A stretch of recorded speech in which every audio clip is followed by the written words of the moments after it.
오늘 앞으로 3년 투자의 미래 저자이자 서강대 교수이신 김영희 교수님을 초대했습니다. 안녕하세요. 예, 안녕하십니까. 네.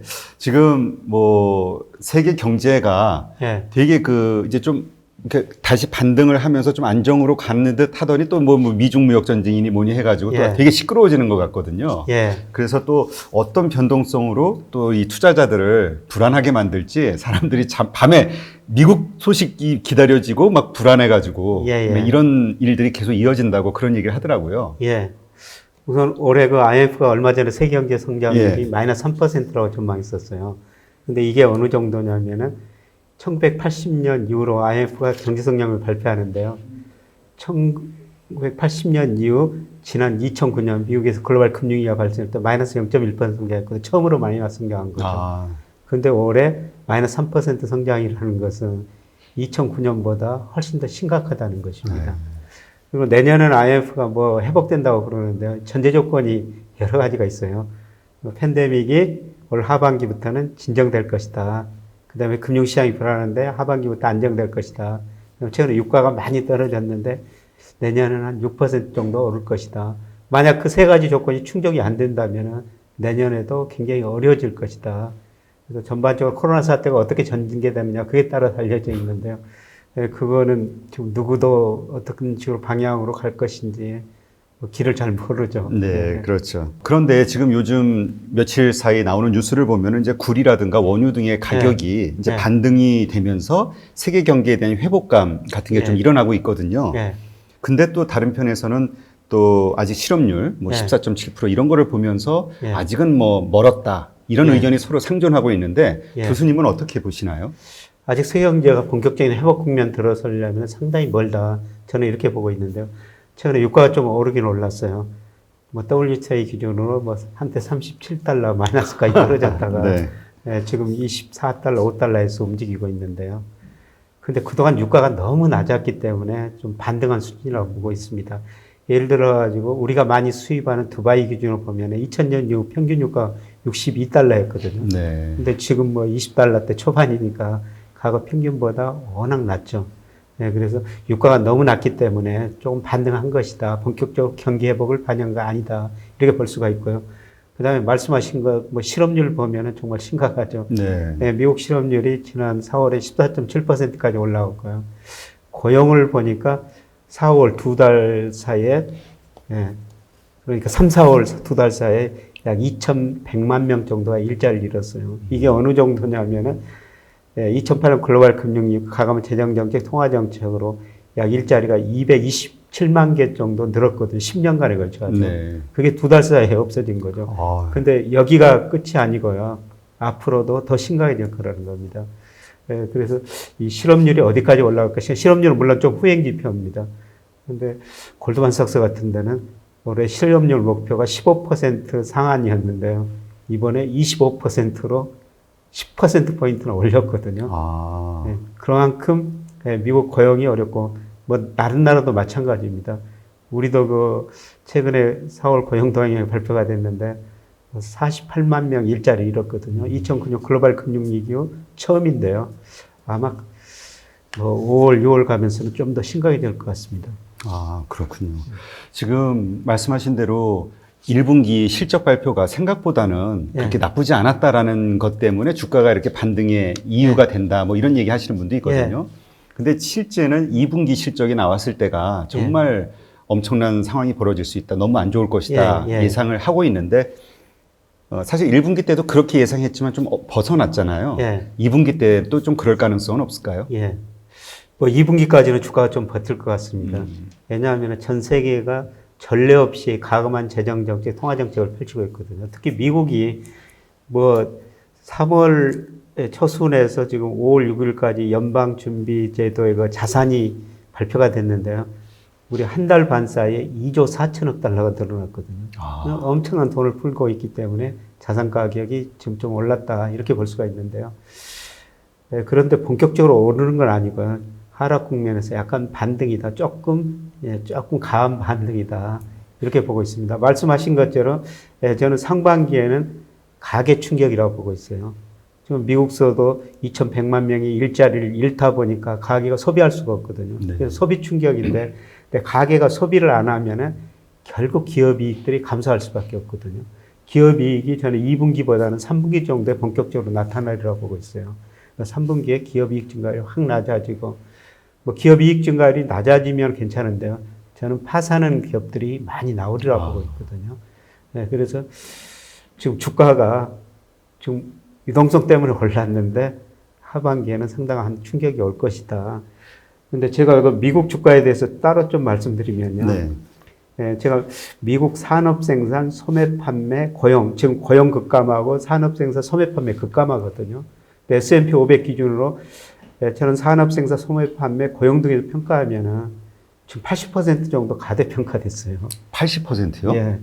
그러니까 오. 실물 경제는 급락했는데 주가는 오르다 보니까 저런 현상이 발생했는데요. 저게 유동성 때문이라는 거죠. 네. 그러니까 저기다 산업생 소매 판매 고용에다가 M2 돈을 집어넣으면요. 예, 가대평가 정도가 한 12% 정도로 줄어들거든요. 그러니까 지금 미국 주가가 오르면 실물 경제를 지나치게 가대평가하고 있다. 돈의 힘이다. 근데 돈의 힘이 좀 줄어들고 기업 이익이 줄어들면 저게 다시 한번 급락할 수가 있다는 것이죠. 예, 저는 뭐 하반기 들어서 주가가 미국을 중심으로 전 세계가 한번 급락하리라 보고 있거든요. 네.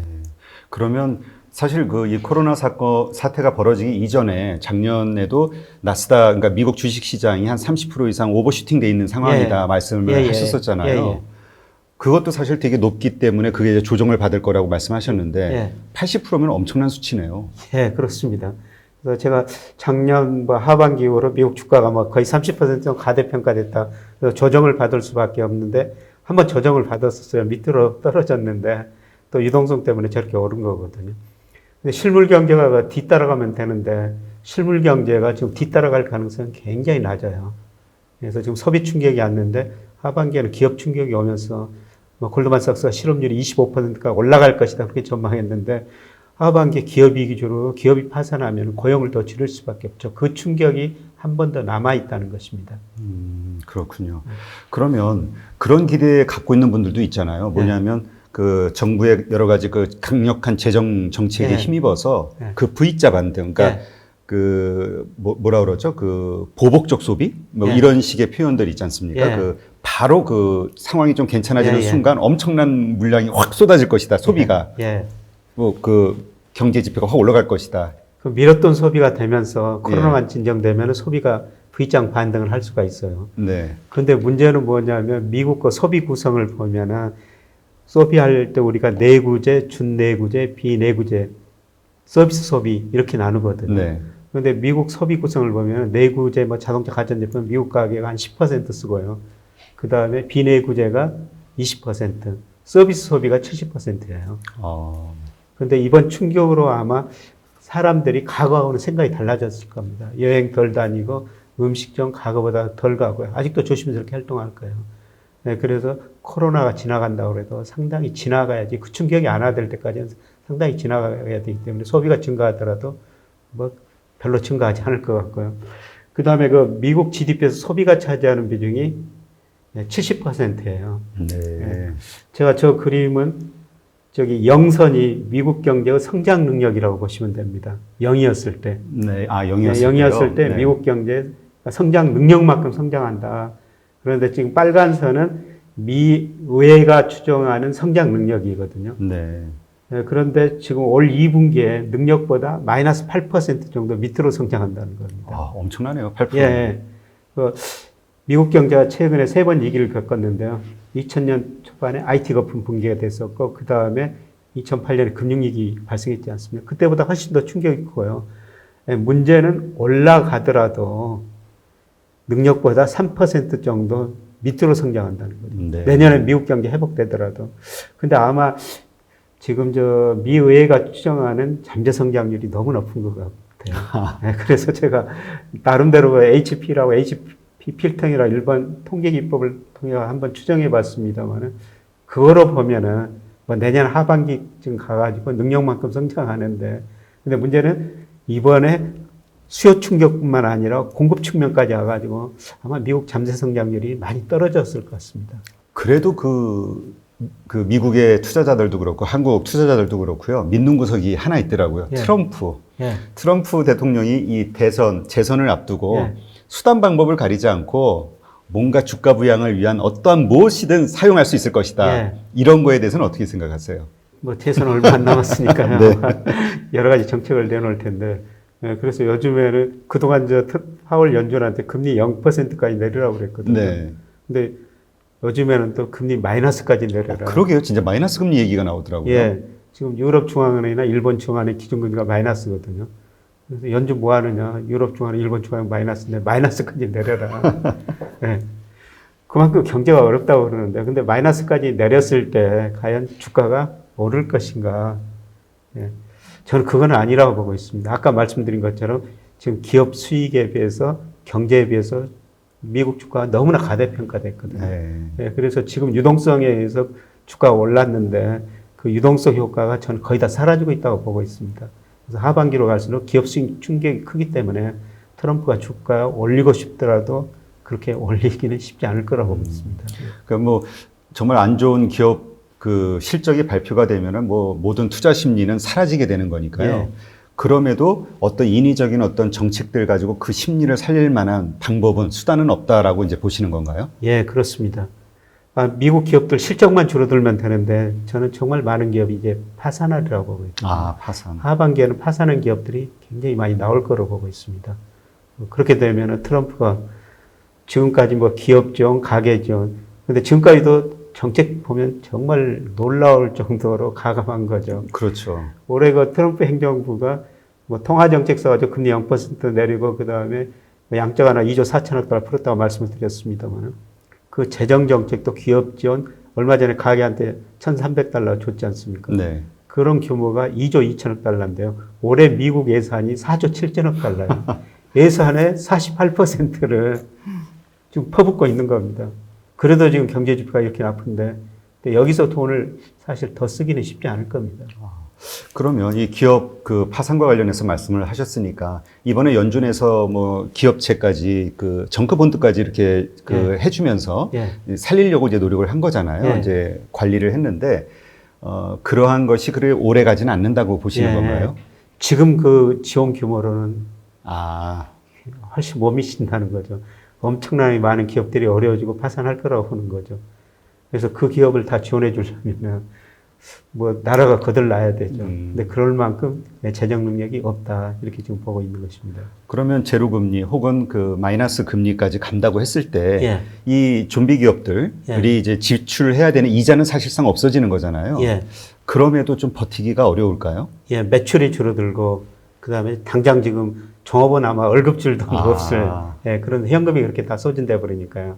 그래서 상반기에는 가게가 일을 못하니까 현금이 없어서 소비를 못했는데 하반기에는 기업 현금이 거의 다 소진돼요. 물론 그 차별하죠. 좋은 기업들은 계속 잘 될 텐데 좀비 기업이라고 말씀하셨으면 그런 기업들은 현금이 없어가지고 참 버티기 힘들 것 같습니다. 그렇군요. 그래서 이번에 그 워렌 버핏이 항공주를 전부 매도를 해버렸잖아요. 그래서 이런 상황을 그 올해 이렇게 예상하는 거 아니냐 뭐 이런 얘기하시는 분들도 있더라고요. 뭐 올해 갈 겁니다. 근데 물론 이제 여기서 많은 항공회사들이 망하고 살아남은 몇 개는 있을 거거든요. 그거 지금 고르면 더 나중에 큰 돈을 벌 수가 있죠. 근데 지금 어떤 기업이 살아남을지 그거는 지금 알 수가 없으니까요. 그렇죠. 정말 그러니까 냉정하게 현상을 점검을 해보면 정말 좀 암울한 상황인 거죠. 근데도 이 주가는 계속 올라가는 거 보면 얘기를 나눠보면 이런 거에는 다들 동의를 하시거든요. 그래도 끝물 올라갈 때까지 끝물을 타야 돼 이런 얘기 하시는 분들이 많더라고요. 근데 그 정점은 지금 아무도 모르니까 저도 올해 전망하면서 3월에 급락, 4월에서 6월까지는 반등. 근데 제가 예상한 것보다 미국 주가도 우리 주가도 좀 더 많이 오르고 있어요. 지금 거의 뭐 90%까지 올라갔다고 그러는 것 같은데요. 근데 특히 그 우리나라 코스닥 지수나 미국의 나스닥 지수는 작년 말보다 지금 더 높은 수준이 아니거든요. 그래요? 세계에서 유일하게 작년 말보다 높은 주가 지수가 뭐 유일하게 아니라 2개 있는데요. 그게 미국의 나스닥 지수고 우리 코스닥 지수예요.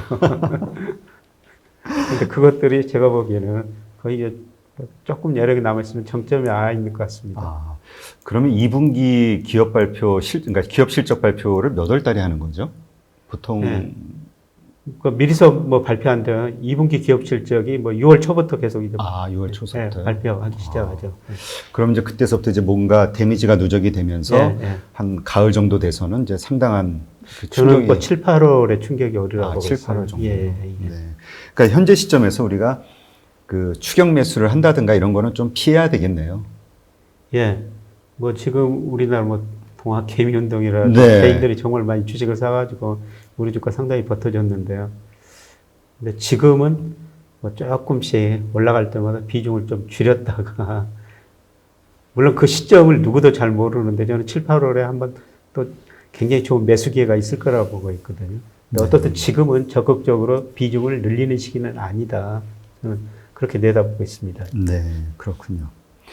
그러면 이제 이 코로나 발발 이후에 뭐 뉴욕 그 주식 시장이 막 엄청나게 급락하고 뭐 급등하고 막 이랬었잖아요. 네. 이런 거에 어떤 금융시장의 불안정성에는 인덱스 펀드나 ETF 영향이 컸는데 이제 이번 사태로 인해서 그 다시 액티브 이게 활성화될 것이다 뭐 이런 얘기들이 있었었거든요. 근데 정말 이 금융시장의 불안정성이나 이런 그 우리 ETF라는 이런 금융상품 같은 것들이 영향을 미치는 건가요? 예. 그러니까 이번 그 폭락, 폭등 과정에서 사실 저 방향만 제대로 잡았다면 액티브 펀드, 액티브하게 움직인 분들도 돈을 많이 벌었죠. 그렇죠. 그러니까 이번에 그 팬데믹이라 가지고 산업 구조가 바뀐다. 예, 그래서 그 비대면 관련 산업들, 기업들, 그 주가는 우리나라 주가도 그러고 사상 최고치 미국도 그렇거든요. 근데 액티브 펀드가 뭐 그런 식으로 방향을 잘못 잡았다면은 뭐 액티브 펀드나 개인들도 수익률이 굉장히 높았을 거예요. 네. 근데 사실 주가가 워낙 단기적으로 급락하다 또 급등하다 보니까 소수 외에는 그 대응할 시간이 별로 없었습니다. 근데 저는 우리나라에도 큰 자산운용사들의 액티브는 계속 줄어들고 있어요. 아, 그래요? 예. 액티브는 띄어가지고 조그맣게 운영하고 있고요. 거의 다 그 인덱스 펀드 형태로 운영을 하고 있거든요. 예, 그래서 그 ETF가 많이 좀 활용이 되는데요. 짐 노저스가 이런 이야기를 했어요. 과거에는 기업을 사야 했기 때문에 비행기 타고 배 타고 버스 타고 뭐 기차 타고 기업을 방문했어야 했다는 거죠. 네. 근데 정말 그 다양한 ETF가 생겼거든요. 예를 들어 우리나라에 상장된 ETF가 한 200개 정도 됩니다. 맞네요. 예. 근데 미국, 중국까지 하면 수천 개 되죠. 그러니까 짐 노저스가 하는 이야기가 집안에 가만히 앉았어도 글로벌 금융시장 흐름만 알면은 뭐 버스 타고 기차 타고 기업 방문 안 해도 얼마든지 주식에서 돈을 벌 수 있다. 금융시장에서 이런 이야기를 하는데요. 저는 ETF가 우리나라에서 지금 굉장히 거래량이 많이 늘어나고 있습니다만 뭐 전 세계적으로 ETF 시장이 굉장히 활성화되리라고 보고 있습니다. 향후에도요? 예. 그리고 우리나라가 자산운용사들도 지금 액티브 펀드에 가지고 수익률이 별로 안 좋거든요. 예, 그러니까 예를 들어 가지고 제가 정부 관련 기관 자문위원을 하고 있는데요.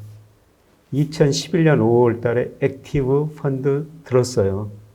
그런데 지금 수익률이 지금도 많이 났습니다. 아, 그래요? 2011년 5월인데 그것이 지금 거의 9년 지났지 않습니까? 이자도 안 나왔네요. 예. 그만큼 액티브가 운영하기 쉽지 않다는 겁니다. 이게 방향을 잘 예측하고 그 다음에 흐름, 어떤 업종이 될 것 같아. 이걸 예측하면 액티브 펀드가 수익을 낼 수가 있는데요. 그걸 예측하기가 굉장히 어렵고 펀드 매니저도 그만큼 예상하기가 쉽지 않다는 겁니다. 그러면 우리 개인 투자자들도 직접 그런 액티브하게 이렇게 종목을 발굴을 해서 투자하는 것도 괜찮지만 ETF를 추종하는 것도 좋은 투자법이라고 볼 수 있겠네요. 예, 그렇습니다. 저는 다양한 ETF가 있으니까요. 뭐 ETF라는 게 오르는 것도 있고, 그다음 주식시장이 떨어질 때도 인버스 같은 게 있고, 그다음에 다양한 금융 관련 예를 들어서 원유 관련 최근에 우리 투자자들이 상당히 큰 손해를 봤습니다. 큰 관련 ETF, 다양한 ETF가 있으니까요.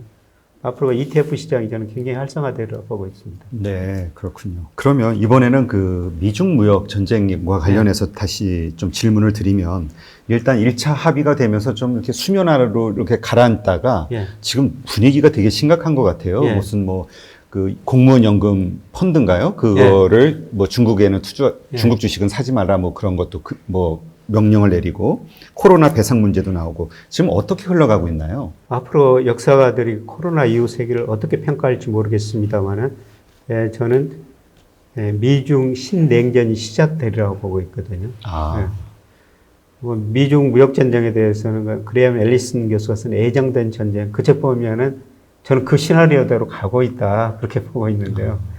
앨리슨 교수가 지난 500년 역사를 분석해 보니까 한 강대국이 있는데 신흥국이 강대국을 이어팔 정도 커지면은 신흥국이 강대국을 쳐가지고 전쟁이 일어났는데 저는 500년 동안 16번 사례가 있는데 12번 전쟁이 일어났다는 거죠. 지금 미국이 기술 강국, 금융 강국, 군사 강국인데요. 중국이 그걸 추구하고 있거든요. 그래서 결국 미국이 계속 중국을 칠 수밖에 없다.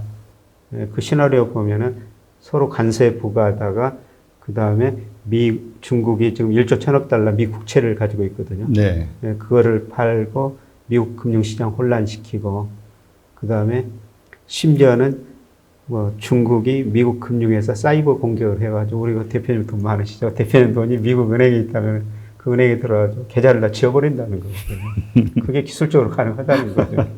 저는 제 통장에 뭐가 그런 눈먼 돈이 들어오기를 바라는. 그러면 저 미국이 상하이를 군사 공격하고 또 워싱턴 중국이 공격하고 무력전쟁 간다는 신호인데 거기까지 가서는 안 되겠습니다만 아마 저 금융전쟁까지는 갈 가능성이 있고요. 그리고 트럼프가 말씀하시는 공무원 그 중국 주식 투자 못하게 했다고 지금 네. 뭐 노동부 장관이 공문을 보냈는데 트럼프 짓이다 이런 식으로 지금 공문이 나왔다고 그러는데 그게 어느 정도 영향을 줄 것 같습니다. 6천억 달러 정도 된다는 건데요.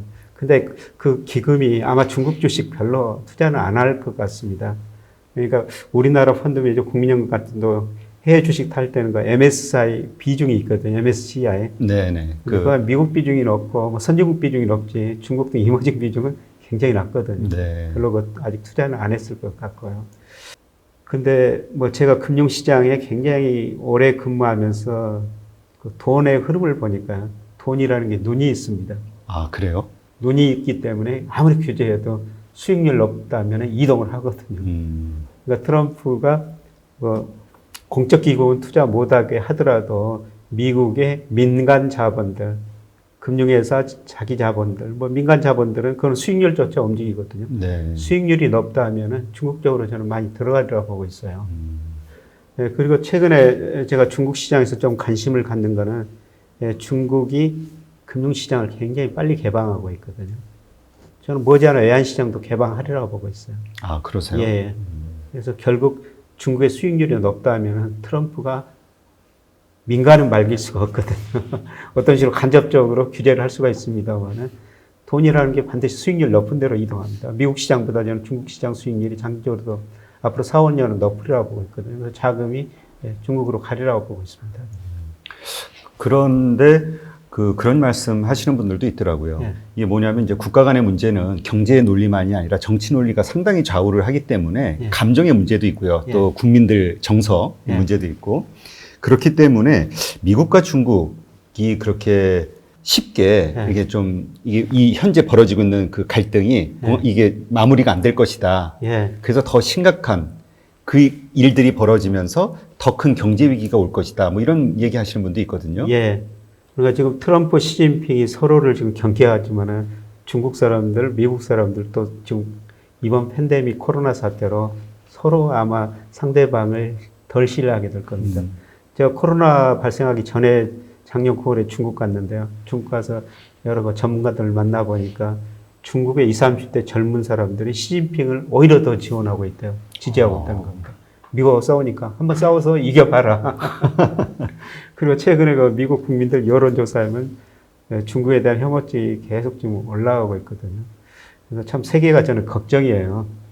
이 코로나 사태로 사실 전 세계가 하나 되다 보니까 하나가 돼가지고 이걸 극복해야 되는데요.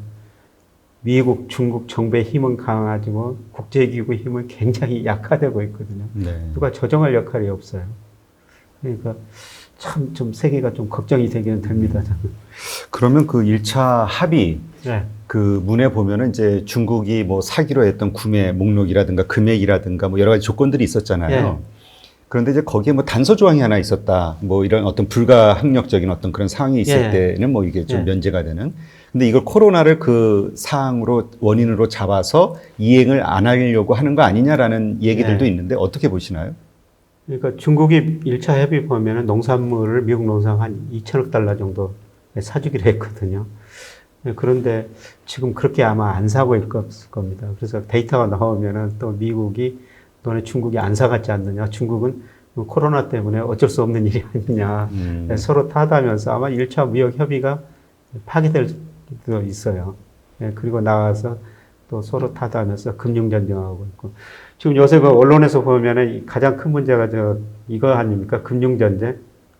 미국이 2008년 글로벌 금융위기를 겪으면서 네. 재정 지출을 늘려야 하기 때문에 정부가 국채를 굉장히 많이 발행했어요. 아, 그렇죠. 저 국채를 중국이 많이 사준 거거든요. 그래서 저 당시 중국만이 자본주의를 구제한다고 그랬는데 외국인 비중, 중국 비중이 한 25%까지 올라갔어요. 근데 지금 15%고요. 규모 자체도 지금 줄어들고 있거든요. 지금도 한 1조 1천억 달러 가지고 있습니다만 규모 자체도 조금 줄어들고 있어요. 근데 더 심화되면 중국이 저거를 팔아버리겠다.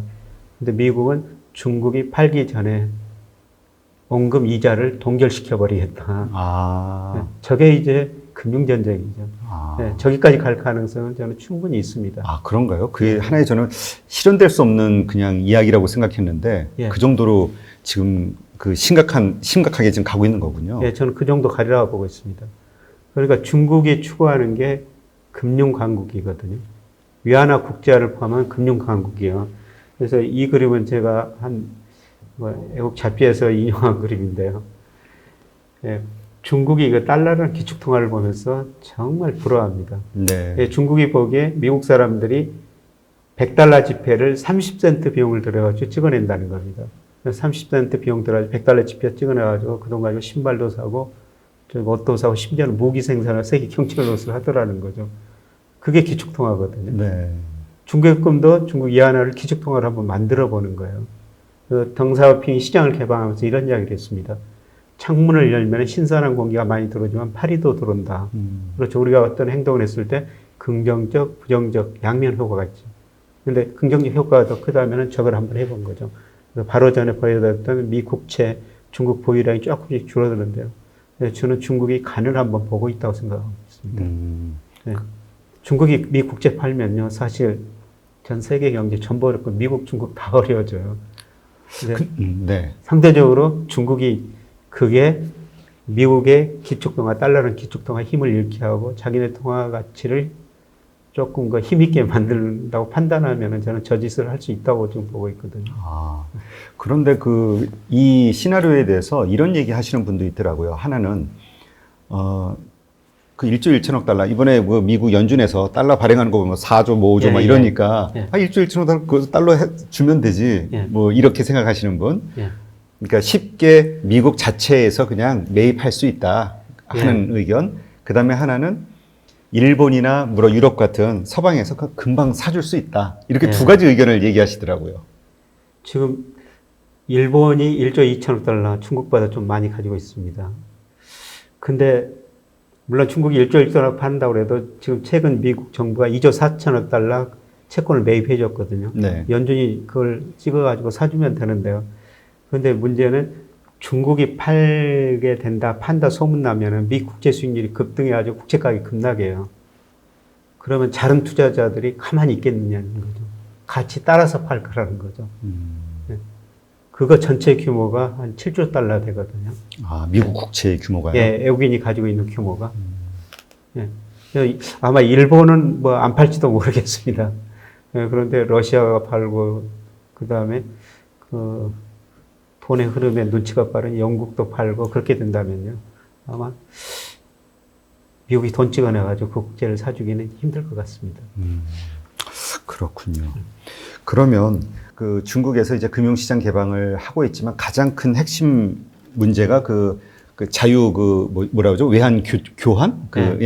그 부분, 그러니까 외환 시장도 개방을 할 것이냐 이 이슈잖아요. 예, 그게 이제 남아있는 문제죠. 네. 그러니까 미중 무역 전쟁의 본질은 뭐냐면요. 지금 트럼프가 중국 투자를 막지만은 미국 사적 자금은 중국과 가지고 금융으로 돈을 벌어들인 거예요. 예를 들어 2001년에 중국이 WTO에 가입했는데요. 그 이후로 작년까지 중국이 미국하고 교역해서 약 5조 3천억 달러 돈을 벌어갔거든요. 네. 네, 미국은 한마디로 그 돈을 다시 찾아오는 게 목적입니다. 근데 미국은 제조업에서 도저히 찾아올 수가 없거든요. 미국이 잘하는 건 서비스업, 특히 금융업이에요.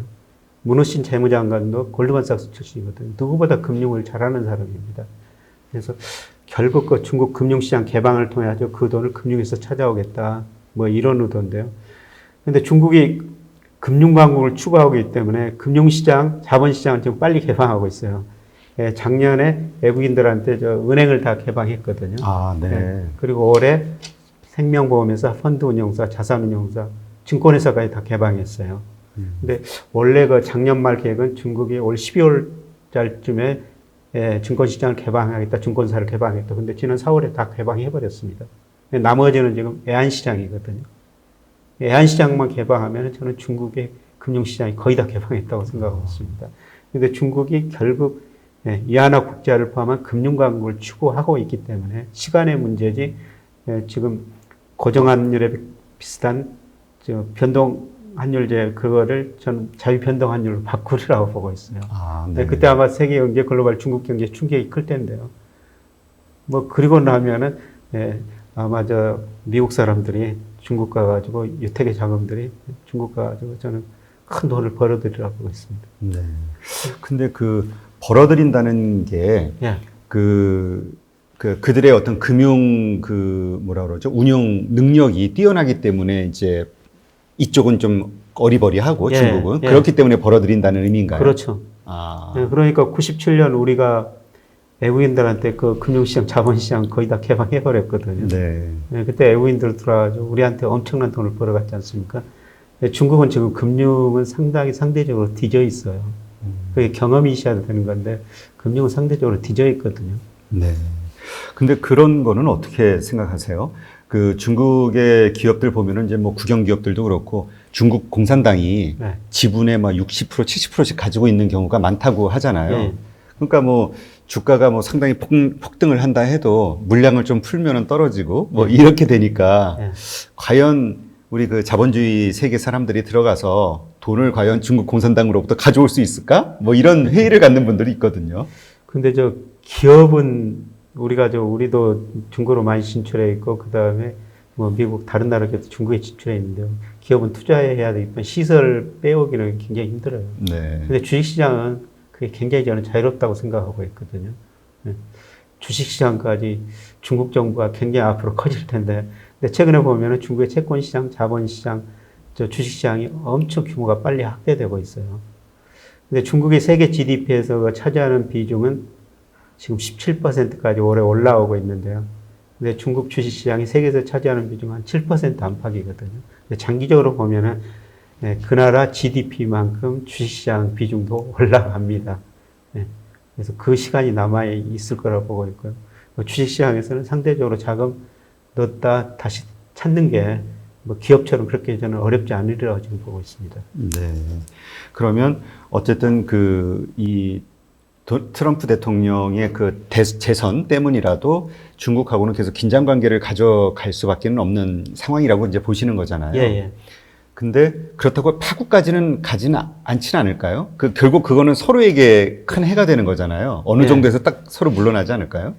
예, 그래서 그동안 합의를 했었는데요. 예, 그런데 두 분 다 판단을 잘못하면 파국까지 갈 수가 있는 거죠. 거기까지는 가지 말아야 됩니다. 그래서 아까 제가 예정전 전쟁 그 시나리오를 쭉 말씀드렸습니다만은 합리적인 두 분이 합리적이라면 거기까지 안 가는데 근데 뭐 세계가 1차 전쟁, 2차 전쟁 이런 거 전쟁 뭐 여러 가지 전쟁이 일어나면은 그게 우연한 사건에서 일어날 수가 있거든요. 그렇죠. 예. 그런 것은 막을 수 없다는 것이죠. 근데 진짜 보면은 전에는 느낌상 정치인들끼리 어떤 이게 오고 가는 정도 감정이 예. 그런 느낌이었는데 요즘은 진짜 이 코로나 때문에 국민들 자체가 뭐 중국 사람을 싫어하고 중국인들은 뭐 미국을 싫어하고 뭐 이런 게 되게 심해지는 느낌이 들더라고요. 예, 이번 코로나 때문에 아마 중국이 뭐 정치적, 사회적 그런 거 다른 나라 국민들한테 신뢰를 굉장히 잃은 게 많죠. 네. 예, 저는 그 몇 년 전부터 올해 그 중국 시장 투자해가지고 금융으로 부풀을 내야 된다. 그런 이야기를 하는데요. 그걸 저 금융회사 CEO한테 가서 좀 이야기하면은, 야, 중국은 믿을 수 없는 나라야. 네, 그런 얘기 많이 하더라고요. 예, 대부분의 인식이 예, 그렇습니다. 근데 앞으로도 중국이 그 사회적, 뭐, 정신적 세계 지주는 되지 못할 거예요. 그러니까 영국이 세계를 제패할 때는 시장주의였어요. 자유시장주의. 그 다음에 미국이 세계를 제패한 건 자유민주주의라는 큰 이념이 있었거든요. 그래서 중국은 그런 게 없어요. 세계를 지배할 그런 이념이 제가 생각에는 없습니다. 네. 예, 그런데 우리가 경제적 측면에서 중국에서 이득을 보자는 거죠. 근데 사실 그 중국을 그렇게 무시할 수 없는 게요. 저 2000년 이후로 우리나라 무역수지 흑자 보면요. 우리나라 무역수지 흑자 중 83%가 중국에서 벌어온 돈입니다. 이런 데이터를 한번 보면 우리 중국 무시해서는 안 되거든요. 지금 우리가 해외에서 벌어둔 83%가 무역수지가 중국에서 들어오는 돈인데. 그렇죠. 아니, 뭐, 우리가 장사를 한다고 하는데, 여기 한 사람이 우리 매출의 83%, 그러니까 우리 이익의 83%를 해주는 고객이라고 하면, 완전히 이 사람 눈치 볼 수밖에 없죠. 대단한 고객이죠. 네. 그래서 우리가 사실 중국하고 경제적 측면에서 그동안 눈치를 봤죠. 근데 이게 참, 이게 이데올로기라는 게 무서운 거라, 네. 거기가 이제 공산주의이고, 또 우리 어떤 역사적인 어떤 그 민족적 감정, 이 네. 배경이 있기 때문에, 그 중국에 대해서 일단 무조건 터부시하고 네. 그런 분들이 의외로 많이 있잖아요, 한국에도. 네. 그리고 그런 그 국민들의 정서 때문에 정치인들도 뭐 그 어떻게 좀 행동하기가 좀 되게 어려운 상황이고요. 예, 예. 사실 제가 역사가는 아닙니다. 역사를 보면은 우리가 중국한테 큰 소리 쳤던 시절이 거의 없었거든요. 그렇죠. 예, 최근 한 20년이에요. 근데 경제적 측면에서는 저는 중국에서 계속 이득을 내야 된다는 거죠. 그동안 무역에서 이득을 냈는데 중국이 자본시장 개방하고 중국의 채권시장, 뭐 주시장이 굉장히 좀 빨리 확대되는 추세거든요. 예. 거기서 이제 금융으로 이득을 봐야 된다는 거죠. 금융으로요. 그 교수님이 말씀하시는 거는 우리가 금융으로 기업들 단위에서 또 이렇게 벌 수 있다고 보시는 건가요? 아니면 우리 개인들이 주식 투자 같은 것을 통해서 이제 가져오는 걸 생각하시는 건가요? 예, 저는 개인이나 그 다음에 국민연금 같은 기금이라고 볼 수가 있거든요. 국민연금이 지금 해외 주식 비중을 계속 늘리고 있는데요. 예, 작년에 해외 주식 비중이 작년 말 기준으로 23%였고 국내 주식 18%였거든요. 해외 주식 비중이 더 높아졌어요. 네. 국민연금이 그렇게 할 수밖에 없었던 것은 국내 주시장이 국민연금 규모에 비해서 상대적으로 적고 그다음에 우리 주가가 2011년 이후로 거의 정체거든요. 그래서 해외 나갈 수밖에 없는데 작년에 국민연금, 사학연금 이런 연금이 해외 주식 투자 비중을 많이 늘렸는데 31% 정도 수익을 냈거든요. 많이 냈네요. 예. 근데 그 31% 수익이 무슨 의미냐면요. 국민연금이 한 해 가입자한테 지급할 돈 이상입니다. 해외 주식에서 번 돈. 그래요? 그 예. 정도예요? 작년에 국민연금 해외에서 번 돈이요. 우리나라 무역수지 흑자보다 더 큽니다. 그러니까 실제로 우리가 금융으로 지금 국부 늘리고 있는 거예요. 그렇군요. 근데 작년에 그게 좀 31% 비정상적이죠. 올해는 수익이 좀 많이 났을 텐데요. 근데 그게 뭐 작년 같은 경우는 미국 시장이었었습니다. 미국 시장이 워낙 좋기 때문에. 근데 앞으로 저는 3, 4년, 뭐 4, 5년 본다면은 미국보다는 중국 시장일 거라고 보고 있고요. 예, 개인들도 뭐 국민연금이 대신 운영해 주니까 예, 개인 우리 자금이 국민연금에 들어가 있으니까 대신 그 국민연금 주식 투자 해 주는 거죠. 근데 개별적으로 저 여유자금이 있다면은 국민연금 외에도 여유자금이 있다면 저는 중국 관련 주식, 특히 내수 1등 우량주라고 그러는데요. 예, 그걸 적극적으로 한번 투자해 볼 필요가 있다고 보고 있습니다. 근데 저는 개별 종목보다는 그런 종목으로 한 증권사 랩이라는 상표가 있고요. 그 다음에 펀드도 있거든요. 그 비중을 서서히 좀 늘려주는 게 좀 좋을 것 같습니다. 네. 그러면 어쨌건 미국과 중국 간의 어떤 이런 긴장 관계는 계속 지속될 수밖에 없는 거고 예. 그런 가운데서 이제 우리가 투자의 어떤 그 맥을 잡아야겠네요. 예. 그러면 어쨌건 그런 긴장 관계로 가지만 파국은 오진 않을 것으로 이제 보시는 거죠? 예, 제가 파국은 오지 않을 것으로 보고 예. 있는데요. 근데 만약 아까 말씀드렸던 뭐 금융전쟁 뭐 이런 식으로 가면은 세계 경제에 굉장히 큰 충격이 오고요. 그런 경우에는 우리가 투자를 안 해야 되나요? 아니면 어느 쪽에다 투자를 해야 되나요? 미국 쪽에 투자해야 되나요? 중국 쪽에 투자해야 되나요? 예, 그때는 저는 금이라고 보고 있습니다. 금 투자. 예, 예, 지금도 저 금 가격이 작년에 비해서 많이 올랐습니다만은 그러니까 금 투자하려면은 우선 달러 가치를 생각해야 되고요. 금은 달러로 시대니까 저는 앞으로 4, 5년 달러 약세라고 있기 때문에 금이라고 생각하고 있고요. 그 다음에 지금 전 세계가 엄청난 돈을 풀고 있거든요. 또 돈 풀면 금 가격이 오르고요. 그 다음에 요새 미국에서는 인플레이션 논쟁이 일어나고 있습니다. 아, 그래요? 예. 지금 경제학자들 보면요. 영국의 파이낸셜 타임즈나 블룸버그 보면은 얼마 전에 파이낸셜 타임즈 보니까 한 면에다가 인플레이션 전혀 걱정할 필요가 없다. 어떤 경제학자는 인플레이션 온다. 이렇게 주장을 비교해 놨는데요. 네. 그만큼 논쟁이 되고 있거든요. 근데 미국 정부가 지금 재정 지출도 많이 늘지만 통화 정책도 엄청 돈을 많이 풀면서 하고 있거든요. 근데 밀턴 프리드만이라는 경제학자가 인플레이션은 언제 어디서나 통화적 현상이다. 돈 풀면 결국 물가가 오른다는 거거든요. 네. 근데 그동안 돈을 풀어도 물가가 안 올랐던 이유는 전 세계가 수요가 부족했기 때문이고요. 그 다음에 통화 승수가 굉장히 낮아졌어요. 통화 승수라는 것은 보통 M2 강의 통화를 본원 통화로 하는 건데요. 미국도 과거에 한 11배, 8배 갔다가 지금 4, 5배로 떨어지고 일본은 12배에서 3배로 떨어지고 우리나라 2008년 글로벌 금융위 이전에 27배에서 지금 15배로 떨어졌고 돈이 안 돌기 때문에 지금 돈을 풀어도 물가가 안 오른대요. 그게 이제 경제가 어느 정도 정상 수준에 돌아가면 아마 엄청난 인플레가 올 수도 있습니다. 그게 2, 3년 이내는 아니라고 보는데 2, 3년 후 좀 멀리 생각하면은 또 인플레 문제로 우리가 또 한번 생각해야 되거든요. 인플레가 오면 또 금값 오르죠. 그렇죠. 그러네요. 그러니까 이게 참 그 세계 정말 예측하기도 어렵고 또 어떤 상황을 예측을 하든 그렇게 밝은 전망이 별로 안 보여가지고요. 예.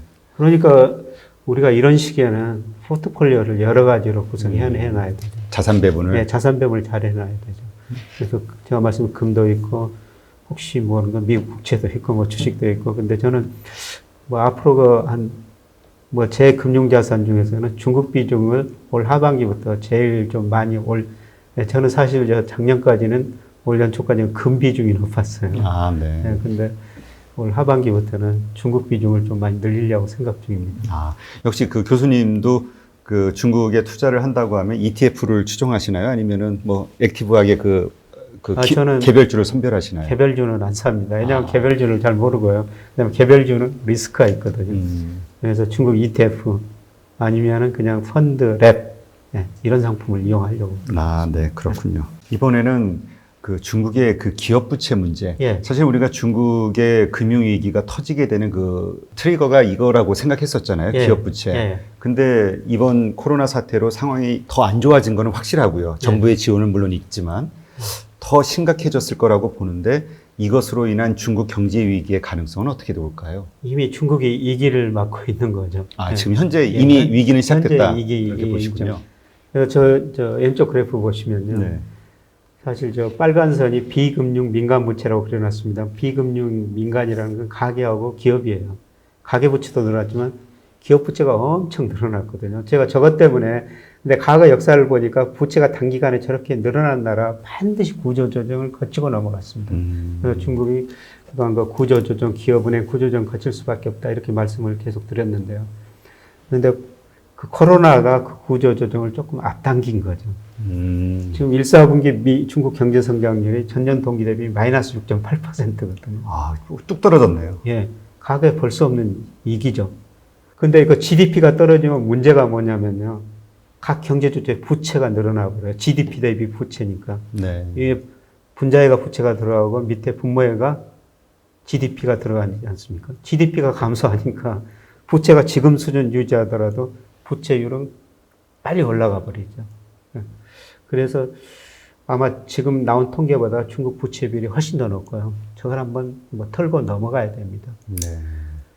근데 아까 인플레 이야기했습니다만은 지금 미국 정부가 생각하는 게 뭐냐면은 지금 미국 GDP도 1분기 감소했고 2분기는 전기 대비 한 마이너스 30% 정도 감소할 거거든요. 그러면 분모가 줄어들어 보니까 미국 정부 부채, 가계 부채, 기업 부채, GDP 부채 엄청 늘어날 거예요. 그러면 미국 정부는 부채를 줄여야지 다시 정부가 돈을 쓸 거거든요. 그러면 분모에 있는 GDP, 명목 GDP인데 명목 GDP를 늘려야 돼요. 명목 GDP는 물가 플러스 실질 GDP 상승률인데요. 지금 실질 GDP를 큰 폭으로 올리기는 굉장히 힘들거든요. 네. 아마 물가를 많이 오르게 될 거예요. 인플레 정책을 펼치게 될 겁니다. 그러면은 인플레가 되면은 분모가 커져가지고 부채 비율이 낮아져가지고 미국 정부가 또 돈을 쓸 수 있게 되거든요. 네. 아마 전 세계가 뭐 인플레를 앞으로 좀 뭐 2, 3년 후에나마 일으킬 것 같습니다. 아, 근데 사실 현재 시점에서는 디플레이션을 걱정하는 분들이 많잖아요. 현재는 디플레이션이죠. 아, 현재 이미 디플레이션 상황이라고 보시나요? 디플레이션 아니고요. 디스인플레이션이라고 그래야 됩니다. 아, 디스인플레이션. 네. 이건 무슨 뜻이죠? 그래서 크게 인플레이션, 디플레이션, 디스인플레이션 나오는데요. 인플레이션은 물가가 그냥 지속적으로 상승 현상. 네. 디플레이션은 물가 수준 자체가 하락하는 현상. 그다음에 디스인플레이션은 그 중간이요. 물가가 오르긴 오르는데 안만하게 오르는 현상. 그러니까 미국 소비자 물가가 지금 전년 동기 대비 마이너스는 아니거든요. 지금 한 1.5% 안팎이에요. 근데 우리나라는 뭐 작년에 0.4% 상승하고 4월 달에 0.1%밖에 상승 못했거든요. 우리가 사실 미국보다는 디플레에 가깝게. 아. 근데 지금 현재 디스인플레이션 상황입니다. 지금 디플레이션 상황은 아니고요. 아, 예. 그렇군요. 그러면 지금 이제 그 더 악화되는 어떤 기업 부채 문제 때문에 끝으로 갔을 때 중국 정부가 역시 이게 이제 터지면 트리거가 돼서 중국의 경제 위기가 이제 더 심해지는 거니까 예. 그거를 중국이 가지고 있는 뭐 국가의 힘으로 예. 돈으로 그럼 이제 뭐 막을 것이다 이런 예상하시는 분들도 많거든요. 예. 그러니까 중국 정부가 GDP 대비 정부 부채가 54% 정도 되거든요. 작년 네. 말 기준으로. 우리나라보다는 높지만은 뭐 미국 등 선진국 다 100% 넘었지 않습니까? 그래서 정부가 쓸 여지는 있어요. 근데 그 많은 기업들이 한 번에 파산하면은, 기업은행들이 파산하면은 그 정부 예산도 상당히 부족하죠. 결국 구조조정 한번 거치고 넘어가야 되는데요. 그 시기가 제가 올해라고 봤습니다만은 지금 생각보다는 조금 더 버티는 것 같습니다. 아, 예, 그런가요? 오늘 하반기 들어가지고 아까 미국 기업들이 많이 파산할 것이다 이런 말씀을 드렸습니다. 네. 저는 중국 기업도 많이 없어지리라고 보고 있어요. 주식시장이 그걸 먼저 반영하면서 아마 하반기에는 상당히 충격을 좀 받을 것 같습니다. 아, 미국이든지 중국이든지. 그렇군요. 기업. 여기가 이렇게 흔들리면은 뭐 전 세계, 한국도 뭐 그렇고 전 세계가 뭐 엄청난 그 후폭풍에 그 닥칠 것 같은데요. 예. 그러면 이런 상황이 됐을 때, 근데도 지금 뭐 하여튼 이런 서로가 그럼 막 의논을 해가면서 예. 서로 이걸 막기 위해서 노력을 해야 되는데 또 분위기는 현실은 또 아니고요. 예. 서로 으르렁대고 있으니까. 그러면서 나오는 이야기 중에 하나가 이제 글로벌 밸류 체인에 대한 이전 문제가 나오잖아요. 예. 리쇼링 시키고 예. 국가로 다시 돌아오게 하고. 이런 상황은 그 일시적 어떤 정치적 수사라고 보시나요? 아니면 실제로 이 과정을 통해서 중국에서 다 기업들이 탈출하는 일들이 벌어지게 될까요? 예, 뭐 전부 탈출하지는 않고 일부 기업들 많이 탈출하고 있을 겁니다. 리쇼링이라고 말씀했습니다만은 미국 정부나 특히 일본 정부 이번에 아베가 발표한 게 뭐냐면은 중국에 있는 일본 기업이 다시 일본으로 들어오면은 그 이전 비용의 3분의 1을 대주겠다. 와. 지금 미국도 리쇼링 정책을 법인세 깎면하고 이전 비용을 대줬거든요. 네. 네, 그래서 상당히 많은 기업들이 미국에서 중국에서 미국으로 갔어요, 다시. 아마 중국에서 빠져나갈 겁니다. 그리고 문제는 뭐냐면은 중국 임금이 높고 이제 생산 비용이 올라가니까 중국인 기업들이 베트남, 뭐 인도, 인도네시아로 옮겨가는 과정이에요. 네, 그래서 아마 중국 제조업 비중은 계속 줄어들 거예요. 중국 제조업이 지금 세계에서 차지하는 24%로 독일 18%보다 훨씬 높거든요. 네. 그래서 중국은 제조업이 상대적으로 어려워지기는 어려워질 텐데요. 근데 문제는 뭐냐면은 제조업 줄어든 만큼 중국의 1인당 국민소득이 작년에 $10,000가 넘었는데 서비스업이 그걸 보충해 주리라고 보고 있거든요. 중국 경제가 과거처럼 이제 9%, 10% 성장하는 지는 완전히 지났고요. 이제 저는 4, 5% 성장 시대에 접어들었다고 보고 있거든요. 그런데 체질은 상당히 강화될 것이다. 제조업에서 서비스업으로, 그 다음에 투자에서 소비 중심으로. 중국의 소비 시장이 저는 굉장히 빠른 속도로 커지리라고 보고 있어요. 네. 그러면 그런 글로벌 밸류 체인의 어떤 이런 세계적인 움직임 때문에 중국 경제에 큰 타격이 올 거라고는 보진 않으시나요? 예. 지금 타격을 받고 있는 거죠. 지금 현재 이런 받는 정도? 예, 지금 받는 정도. 그러니까 1분기 지금 경제 성장률이 전년 동기 대비 마이너스 6.8%인데요. 근데 중국 지표는 뭐 신뢰도 문제가 있지만 최근에 그 PMI 지수 같은 거 보니까 급락에 또 완전히 V자형 반등이에요. 아. 근데 저것도 아마 2분기, 3분기 가면서 예, 좀 V자형 반등은 나올 것 같습니다. 근데 네. 과거처럼 뭐 이제 고성장은 어렵고 뭐 잘해봐야 4 내지 5%, 4% 성장하면 이제 잘한 성장 시대. 아마 그런 성장 시대 양적으로는 성장률이 많이 낮아지는데 질적으로 네, 중국 경제가 좋아지는 국면이 앞으로 전개될 거라는 거죠. 네, 그렇군요. 그러면 그 지금 일각에서 벌어지고 있는 그 미중 무역 전쟁에서 사실 그 극단적으로 생각하시는 분들은 중국이 그 미국은 이길 수 없다라는 전제하에 예, 뭐 진짜 국가가 한 4개 정도로 쪼개지는 그런 상황까지도 갈 수 있을 거 아니냐 뭐 이렇게 생각하시면서 일단은 미국에 집중 투자를 해야 된다라고 생각하시는 분들이 의외로 좀 있거든요. 예. 얼마 전에 하버드 비즈니스 스쿨 거기서도 자료를 냈는데요. 그 비슷한 일이거든요. 네. 예, 중국이 앞으로 성장의 한계가 있다. 예, 미국의 경제적 주도권은 계속 유지될 것이다. 예, 그렇게 보고 있는데요. 예, 저는 좀 달리 생각하고 있어요. 지금 중국 경제 앞으로 4 내지 5% 성장하고 미국이 2% 안팎 성장한다면요. 2029년, 30년 가면은 중국 GDP, 국가 전체 GDP가 미국보다도 더 올라가고요. 그 다음에 세계적으로 뭐 수학 경시대, 과학 경시대 이런 거 하면은 중국이 다 1등입니다. 아. 네, 그리고 이공계 대학 보면요. 미국 이공계 대학에서 중국 비중이 굉장히 높아요. 네. 그리고 세계 최근에 특허 건수 보면은 중국이 미국보다 훨씬 많습니다. 역사를 보면은 사실 역사의 주도권은 그동안 아시아하고 옛날 중국이 주도했고 그다음에 유럽이 주도했는데요. 유라시아라고 볼 수가 있거든요. 네. 사실 미국은 뭐 최근 몇십 년 동안 세계 경제를 경제를 주도하지. 과거에는 조그만 경제적, 정치적인 별로 관심을 못 받는 지적이었어요. 네. 근데 저는 앞으로는 미국보다는 중국하고 유럽, 유라시아 대륙이 크게 확대되리라고 보고 있거든요. 뭐 물론 제 예상입니다. 그래서 중국이 계속 육상으로나 해상으로 1대1로 정책, 유럽과 아시아를 한때 묶는 정책을 펼치고 있거든요. 이게 성공할지는 모르겠는데요. 저는 세계 경제 큰 흐름은 그리 가고 있다. 네. 그러니까 이런 상황에서는 사실 뭐 어느 편을 듣는 게 아니라 우리가 양쪽에서 정말 그 뭔가 이득을 얻는 경제적 예. 그 어떤 그래야 되는데 이게 정치라는 문제가 들어가면 너무 복잡해져가지고 근데 그 중국의 약점으로 또 취급받고 있는 게 그 부동산 문제잖아요. 예. 부동산 그 거품 문제. 예. 그게 이제 버블이 꺼지게 되면 가게가 흔들리면서 예. 또 경제 위기가 올 것이다 이런 얘기도 있고요. 예. 이거에 대해서는 어떻게 좀 진행이 되고 있나요? 예. 중국은 부동산 거품이죠. 예, 지금 거품이 조금씩 붕괴되고 있습니다. 그래서 제가 저 하나금융연구소 수장할 때 중국인이 한 번 있었는데요.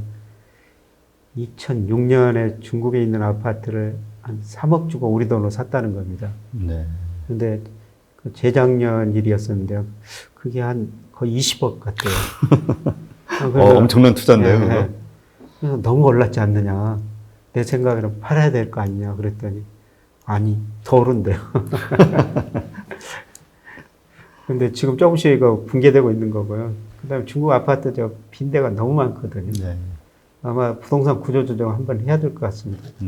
그런데 문제는 구조조정하고 그 다음에 또 중국이 소비 중심으로 또 성장하니까 우리나라 보면 부동산 사이클이 있거든요. 네. 예를 들어서 우리나라 부동산 사이클도 그 노태우 정부 때 굉장히 좋았었어요.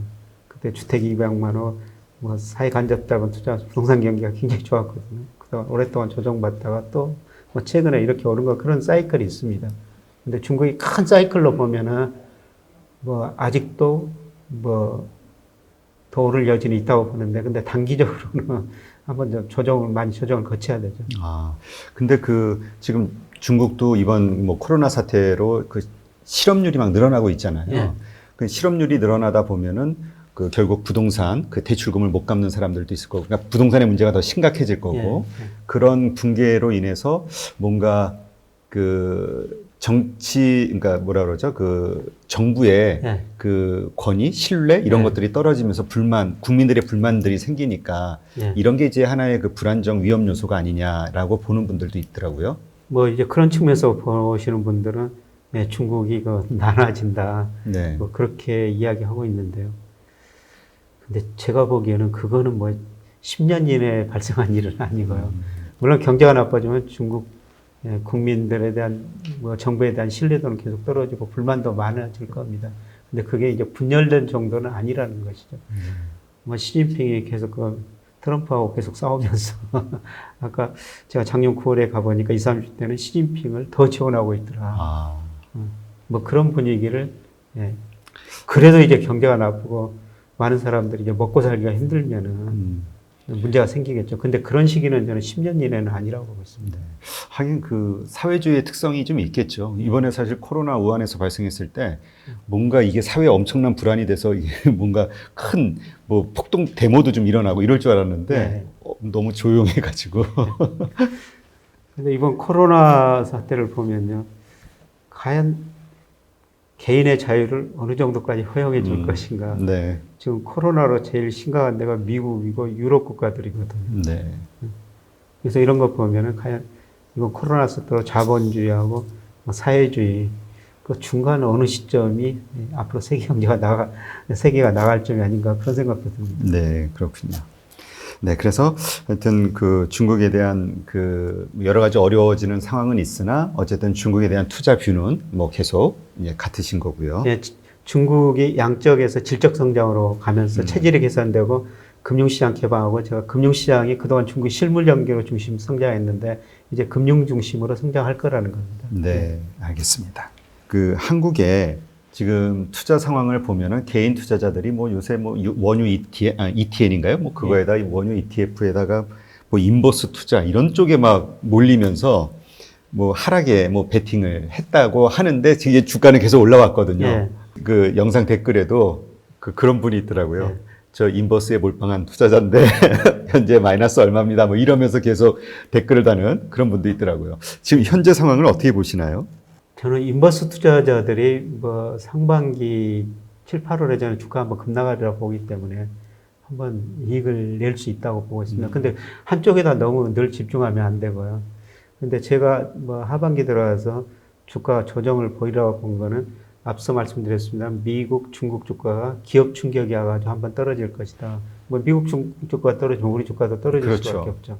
그리고 제가 우리나라 주식시장을 볼 때 일평균 수출을 보거든요. 아, 예. 일평균 수출하고 우리나라 코스피 상관계수가 0.88이에요. 거의 같은 방향으로 움직인다는 거죠. 왜냐하면은 지금 우리 소비 투자가 안 되는 상황에서 수출만이 우리 경제의 성장 원동력이라고 볼 수가 있거든요. 근데 제가 전망해 보니까 일평균 수출이 5월 이후로 더 나빠지는 걸로 나와요. 아. 네. 그래서 우리나라도 미국 주가 유동성 때문에 지금 주가가 좀 반등했습니다만은 저는 실물 충격이 우리 주가에도 한번 있으리라 보고 있거든요. 그래서 하반기 들어가면 주가가 한번 충격을 받을 것이다. 그때 지금 인버스 사신 분들은 어느 정도 이익을 볼 수 있는데 늘 사실 포트폴리오거든요. 그렇죠. 한쪽으로 치우치는 거는 정말 좀 위험합니다. 그리고 저는 뭐 인버스 투자합니다. 아. 인버스 투자하는데요. 인버스 투자할 때는 오래 가지고 있지는 않습니다. 아, 교수님도 인버스에 투자하고 계시나요? 예. 그러니까 작년에 상당히 그 주식시장이 안 좋았는데도 작년에 저는 수익을 많이 냈거든요. 네. ETF, 인버스 같은 게 있기 때문인데요. 네, 저도 인버스 합니다. 근데 저는 인버스는 오래 가지고 있지 않습니다. 주가라는 거는 장기적으로 오르거든요. 아, 근데 우리 장기적으로. 주가가 최근에 10년 동안 거의 조정 상태가 보여가지고 장기적으로 올라요. 그러니까 떨어진 데다 그래가지고 오래 가지고 있으면은. 그래서 저는 인버스 투자할 때 제 예상이 틀렸다 그러면은 빨리 손절매를 합니다. 아, 그러세요? 예. 예, 그리고 오르는 데다는 조금 손실이 났어라도 기다리고요. 네. 인버스는 저는 절대 오래 가지고 있는 거는 아니다. 그 기간을 그러면 그 적정한 기간은 보통 한 몇 개월 정도로 보시나요? 뭐 이거는 개인마다 다 다른 경우인데요. 예, 저의 경우는 인버스 살 때 수익률이 마이너스 5%면 손절매를 하고요. 네. 그 다음에 플러스일 때 지금 말씀하시는 거죠. 플러스일 때는 저는 10% 이상, 네, 그 정도 가면 이제 이익 실현하고 그럽니다. 아, 그렇군요. 근데 그 교수님은 이렇게 되게 합리적인 어떤 수익률을 생각하시고 하시는데 주변에 그 인버스 하시는 분들 보면 수익률 기대치가 너무 높아요. 예. 여기서 인생 역전을 할 것 같은 느낌? 막 이런.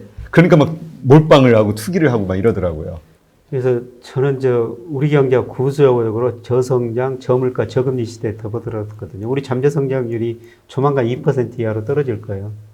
뭐 2, 3년 이후로. 네. 그 다음에 우리 물가가 디플레에 가깝게 지금 0%대 성장이죠. 그러니까 모든 자산의 기대 수익률을 낮춰야 됩니다. 예를 들어서 지금 우리가 은행에다 예금하면은 1% 조금 더 주지 않습니까? 그렇죠. 뭐 주식에서 5% 수익 나면 엄청난 거예요. 그러니까 모든 자산에 이런 저성장 저금리 시대 가면서 기대 수익률을 낮추는 게 정말 중요합니다. 네. 그러니까 그게 올바른 투자인 거죠. 예, 그 예, 기대 그렇습니다. 수익률을 현실화시키는 네, 기대 것부터가. 수익률 현재. 네. 그러나 어쨌든 교수님 일시적으로는 그런 조정이 있고 하락이 있으나 결국은 뭐 우상향으로 주식시장도 갈 것이다 예. 이렇게 보시는 거고요. 그래서 저는 우리나라가 선행지수 순환 변동치 주가하고 거의 같은 방향으로 움직이거든요. 네. 그래서 제가 선행지수 순환 변동치를 전망해 보니까 뭐 하반기 초반에는 떨어집니다. 네, 그런데 4분기에는 올라가거든요. 네. 그러니까 주가가 떨어졌다가 그 이후로 올라갈 수가 있다는 것이죠. 네. 그래서 인버스 투자하신 분들은 오래 가지고 있는 것은 아니다. 뭐 제가 7, 8월 뭐 조정 이야기를 계속 말씀드리고 있습니다만 뭐 그때 좀 인버스 비중을 줄이시는 게 나을 것 같습니다. 네, 그렇군요. 한국은 우리 자체적으로는 뭐 자생할 수 있는 건 아니고 미국이나 중국 같은 어떤 글로벌 영향에 따라서 주가가 움직이는 거잖아요. 예. 그러면 그 이 코로나 이 어떤 백신이라든가 그 이러한 어떤 이슈들이 해결되지 않은 상태에서도 일단은 하반기, 그러니까 4분기 이후, 그러니까 뭔가 예. 그 다음부터는 뭔가 이렇게 좀 회복 국면으로 넘어갈 거라고 보시나요? 예, 아니면 본격적인 회복 국면은 아닌데요. 근데 코로나 사태가 뭐 가을에 와가지고 지금보다 더 심화되면은 사실 저런 모습이 나타나지 않을 거죠. 변수는 이제 그런 게 있군요. 예, 코로나 사태가 좀 진정된다. 근데 지금 IMF 뭐 블룸버그의 컨센서스 같은데 보면 대부분 코로나 사태가 하반기 들어서 좀 진정된다. 네. 근데 그런 예상이 벗어나면은 뭐 또 달리 생각해야 되겠죠. 예를 들어서 대표적인 게 스페인 독감인데요. 스페인 독감이 1918년 봄에 발생했다가 여름에 가니까 좀 주춤합니다. 근데 그해 가을에서 다음해 봄에 전 세계적으로 크게 확산돼 버리거든요. 경제 주식시장 엄청난 충격을 받죠. 네. 그런 상황이 아니라고 가정을 한 겁니다. 근데 그 제가 좀 이해가 안 가는 게 그런 국제 유행 기구들이잖아요. 세계 기구들인데 그 코로나의 이제 전망이 이제 이걸 잘 마무리가 될 거를 예상하는데 근데 이제 보통 유행병에 대한 어떤 그런 의료 쪽의 전문가들은 예. 뭐 2차, 3차 예. 이 유행이 있을 것이다. 이 패턴을 보면 이런 식의 얘기를 하거든요. 예. 근데 왜 이러한 것을 전제로 두지 않고 이야기를 하는지 세계기구에서 의문이 좀 생기더라고요. 미래 그걸 한마디로 모른다는 거죠. 아, 팬데믹 그쵸? 모르니까 예. 우선 전제하고 그다음에 뭐 저도 그렇습니다만 그 IMF도 마지막에 세 가지 시나리오를 올 하반기에 정상적인 시나리오가 팬데믹이 진정될 것이다. 그 다음에 금융시장 좀 안정될 것이다. 유가 오를 것이다. 이 세 가지 전제를 해놓고 그렇게 전망한 거거든요. 그런데 마지막 부분에 또 세 가지 시나리오를 그 세 가지 시나리오가 벗어날 때 그 시나리오에 따른 수치를 제시하고 있어요. 지금 현재 이 어려운 상황을 이제 좀 타개하기 위해서 이제 정부에서 뭐 뉴딜 정책 뭐 이런 거를 발표했잖아요. 사실 저는 이제 뉴딜이라는 것만 봤는데 그게 어떤 정책이길래 그런 뉴딜이라고 표현을 하는지 잘 이해는 안 가더라고요. 뭐 설명을 해주시면. 그러니까 지금 정부가 돈을 쓸 수밖에 없거든요. 네. 크게 가계, 기업, 정부, 해외 부문 이 경제 주체가 4개로 나누는데요. 가계는 자금 잉여 주체예요. 근데 기업들이 돈은 있는데 투자를 안 하는 기업들이 많거든요. 네. 그러니까 가계가 잉여 주체고 기업이 부족 규모가 줄어드니까 돈이 해외로 나가고 정부가 쓸 수밖에 없습니다. 그러니까 정부가 쓸 수밖에 없는 구조예요. 근데 저 정부가 저 돈을 어디다 쓸 것인가. 그래서 우리는 그 정부가 쓰되 그 뉴딜 한번 해보자. 그런 건데요. 그래서 지금 안만 나와 있어요. 아, 네. 이거 6월 초에 하반기 경제 운용 계획이 기재부에서 나오거든요. 네. 아마 그때 자세한 내용들이 나올 겁니다. 네, 그런데 뭐 지금 데이터, 그 다음에 뭐 인프라, 뭐 이런 거 비대면 산업, SOC 디지털화 이런 것들이 정부가 큰 방향으로 잡고 있는데요. 근데 구체적으로 우리 정부가 지금 목표하는 게 얼마 전에 대통령도 이야기했습니다. 문 대통령도 이야기했습니다만은 세 가지 산업을 집중적으로 육성하겠다는 거죠. 시스템 반도체. 아, 시스템 반도체라고 하면 어떻게 좀 우리가 쉽게 이해할 수 있을까요? 그러니까 우리나라가 D램 같은 데서는 지금 삼성전자한테 제일 앞서가는데 네네. 비메모리 같은 거는 우리나라 좀 뒤떨어지고 있거든요. 아, 예. 네, 그쪽에 집중 투자하겠다. 네, 그리고 두 번째는 바이오, 헬스케어 이쪽에 또 집중 투자하겠다 이런 건데요. 근데 최근에 어떤 제가 자료를 읽어보니까요. 세계적으로 유명한 CEO들 많이 있었죠. 잭 웰치 이런 분들 많이 있지 않습니까? 네네. 그런데 그분들 재임 기간에 그 회사 시가총액 증가를 보니까요.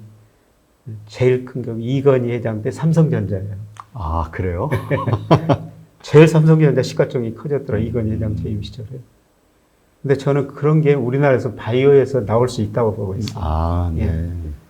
그래서 지금 삼성 같은 데도 바이오, 우리 정부 차원에서 집중적으로 지원을 하고 있고요. 네. 네, 그 다음에 차세대가 자동차, 전기차. 네.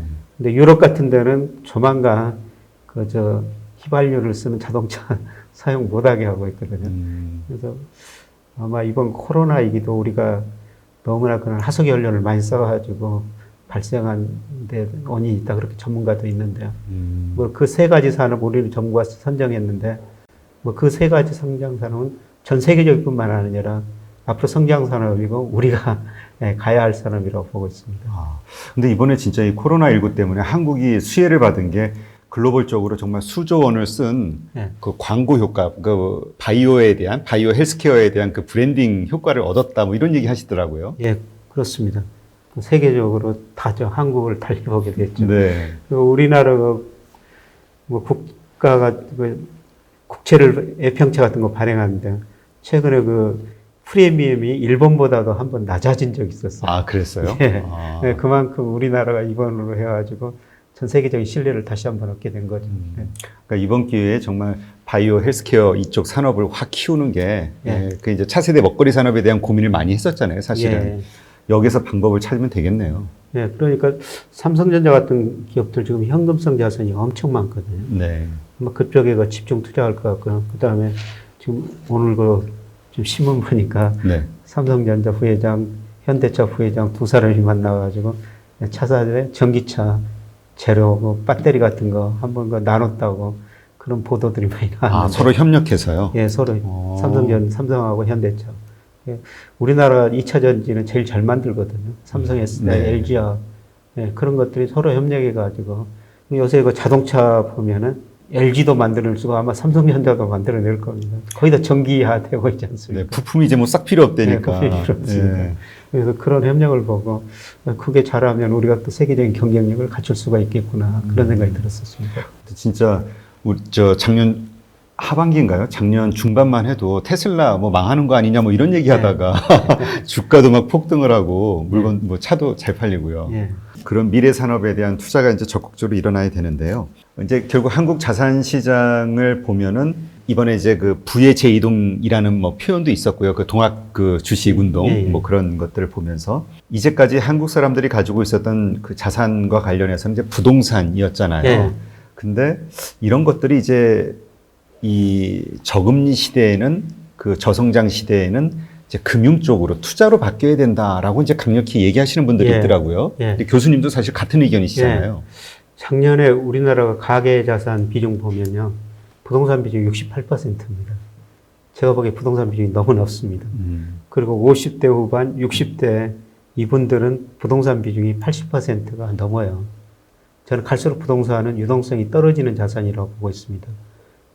앞으로 그 추이를 보면은 부동산 비중은 상대적으로 줄어들고 금융자산 비중이 늘어나는 추세거든요. 근데 최근에 그 주식하고 크게 보면은 채권인데 주시장이 안 좋다 보니까 주식 비중은 줄어들고 채권 비중은 늘어났어요. 근데 주식 채권 중에서도 우리나라 주식시장 2001년 이후 계속 정체되니까 해외 투자를 많이 늘리고 있거든요. 뭐 국민연금 이야기했습니다. 국민연금도 뭐 해외 투자 비중이 23%로 국내보다는 18%보다 훨씬 높거든요. 저는 해외 투자를 할 수밖에 없다고 생각하고 있습니다. 국민연금, 상학연금이 작년에 해외 주식 투자로 31% 수익을 냈는데요. 무역 수적자보다 더 큰 돈을 벌어온 것이죠. 그러게요. 놀랄만한 수치네요. 예. 그건. 해외 투자를 계속 늘릴 수밖에 없는데 그동안 우리가 미국 등 선진국에서 돈을 벌어왔는데 지금은 중국 등 일부 이머징 마켓에서 그거를 벌 수 있다. 그래서 이머징 마켓 시장에 우리가 좀 관심을 많이 가지셔야 될 것 같습니다. 아무래도 이머징 마켓이 이렇게 성장 속도라든가 폭이 크니까 그런 거겠죠? 예. 그래서 좀 불안하기는 하죠. 예, 진폭은 크지만은. 근데 이머징 마켓이 고성장 때 경제가 뭐 10% 높은 성장할 때는 사실 금융시장은 상대적으로 덜 발전해요. 근데 안정성장 들어갔을 때 그때 금융시장이 굉장히 빠르게 회복되거든요. 네. 빨리 성장합니다. 근데 중국이 지금 고성장에서 중성장 시대, 그 시대에 들으면서 금융시장이 굉장히 빨리 확대되는 국면이거든요. 네. 그래서 이제 교수님 말씀대로 정말 한국 사람들은 이제 금융, 투자에 대해서 예. 그걸 가지고 이제 외화를 벌어들이는 개인들도 예. 부를 늘리는 이런 게 이제 필요한 상황인 것 같고요. 예. 근데 이제 문제는 금융 투자를 하는 걸로 가는 건 좋은데 이게 잘못 가면 또 이게 오히려 마이너스가 돼버리니까 예. 어떻게 우리가 올바른 금융 투자를 하는 방법을 배울 수 있을까요? 지금 사실 우리나라 펀드 수익률이 굉장히 안 좋거든요. 근데 국민연금 한번 보십시오. 국민연금이 2000년부터 작년까지 20년 동안요, 연평균 수익률이 6%예요. 높네요. 예. 복리 개념으로 따졌다면 얼마나 높은 수익률입니까? 근데 국민연금 투자 성향이 뭡니까? 장기 투자예요. 장기 투자. 예, 좋은 주식, 장기 투자. 그러니까 그렇게 수익률이 난다는 거죠. 거기다 물론 해외 투자를 계속 늘려서 수익률이 좀 높아지고 있습니다. 국민연금 같은 높은 수익률을 내는 펀드가 없어요. 근데 국민연금하고 다른 일반 펀드하고 차이는 뭡니까? 국민연금은 계속 들어오니까 장기 투자를 할 수가 있어요. 그러네요. 근데 일반 펀드는 돈이 들어왔다 빠져나오고 장기 투자를 별로 못하죠. 그러니까 국민연금 수익률 보면은 매년 연평균 6% 냈다는 거, 그거 대단한 거예요. 그러네요. 그래서 국민연금을 보면은 야, 금융 해가지고 우리가 자산을 늘릴 수가 있구나. 저 국민연금 칭찬하는 건 아닌데 사실 통계가 그러니까. 네. 근데 사실 이제까지 저희가 알고 있기로는 국민연금은 그러니까 주식 같은 위험 자산보다는 그 무슨 채권이나 뭐 이런 쪽에 많이 투자를 하고 있는 걸로 알고 있었거든요. 근데 위험 자산에도 그렇게 많이 투자를 하고 있나 보죠. 예. 지금 국내 주식이 18%, 해외 주식이 23%니까요. 해외 주식이 더 비중이 높네요. 41%를 주식에 투자하고 있는 거예요. 그런데 해외 주식 투자 비중이 2010년에 한 6%밖에 안 됐거든요. 급격히 늘렸네요. 네, 그런데 지금 23%까지 늘었으니까 급격히 늘은 거죠. 네. 해외 주식 투자 할 수밖에 없습니다. 그런데 국민연금이 뭐 연도에 따라 수익률 많이 내고 적게 낼 수 있지만 연평균 보니까 6% 수익을 냈더라. 대단한 거거든요. 그러네요. 그러니까 결국은 우리 개인 투자자들도 이제 투자를 하고 있는 분들이 됐든 아니면 지금 이제 뭔가 시작하려고 하는 분들이 됐든 장기 투자. 예. 근데 사실 장기적으로 가지고 있으려면 시작부터가 좋은 걸 사야 되잖아요. 좋은 종목을 사야 되죠. 예. 우리나라 주식시장이 정말 차별화됐어요. 어떻게요? 그러니까 우리나라 주가 2011년부터 지금까지 계속 코스피 평균이 2070 정도 되거든요. 네. 계속 거기서 제자리 걸어졌습니다. 근데 2017년 한 해는 2600까지 상당히 많이 올랐는데요. 근데 그해 보니까 삼성전자하고 SK 하이닉스가 많이 올랐기 때문입니다. 그 한 해 동안 우리나라 상장 기업의 영업이익 48%가 그 두 회사거든요. 엄청나네요. 그러니까 그 두 회사 때문에 지금 주가 지수가 2000이라는 거죠. 그걸 빼버리면은, 그러니까 종목을 잘, 미래를 나다면서 종목을 잘 선정해야 된다는데. 근데 그런 종목들이 아까 말씀드린 것처럼 지금 우리 정부가 성장 가능성이 높은 것. 네. 아까 뭐 시스템 반도체, 그 다음에 바이오, 그 다음에 차세대 자동차, 뭐 이런 것들이죠. 네. 네. 그러니까 어쨌건, 장기적으로 보유하는 거를 생각하면 우리도 이제 국민연금처럼 높은 수익률을 거둘 수 있는 거죠. 국민연금의 어떤 그 투자 원칙 같은 게 있나요? 그 종목을 고르는 기준 같은 게 있나요? 아니면 그 펀드 매니저의 어떤 기준이 있습니다. 어떤 기준이 있나요? 자기 나름대로 포트폴리오를 어떻게 규정해야 이렇게 시스템적으로 운영을 하거든요. 그 다음에 이제 국민연금이 장점은 뭐냐면은 규모가 크기 때문에 떨어져도 못 팔아요. 아, 근데 우리가 떨어졌을 때 주식을 팔게 되죠. 그게 막 불안하니까 손이 네. 가죠. 근데 더 떨어졌을 때 사야 되는데요. 더 떨어졌을 때 못 삽니다. 네. 더 불안해가지고. 근데 국민연금은 떨어져도 견디는 거죠. 시간이 지나면 주가가 올라가죠. 그 이후로 올라가죠. 그거하고 개인하고 큰 차이점인 것 같습니다. 그러니까 결국은 그냥 버티면 되는 거네요. 네, 좋은 종목 잘 주식에, 사서. 좋은 주식사 버티면 네. 되죠. 그리고 우리 기업들이 계속 그 배당을 더 줄 수밖에 없거든요. 앞으로 배당 수익률이 대단할 거예요. 그 은행 이자가 뭐 1%인데 지금 배당 수익률이 코스피가 전체가 은행 이자보다 훨씬 더 높아졌고요. 아, 예, 지금 1.5% 안팎이거든요. 네. 근데 코스피 전체가 1.5% 안팎이니까 배당을 많이 주는 회사들 있지 않습니까? 네. 그런 것들은 4, 5% 되죠.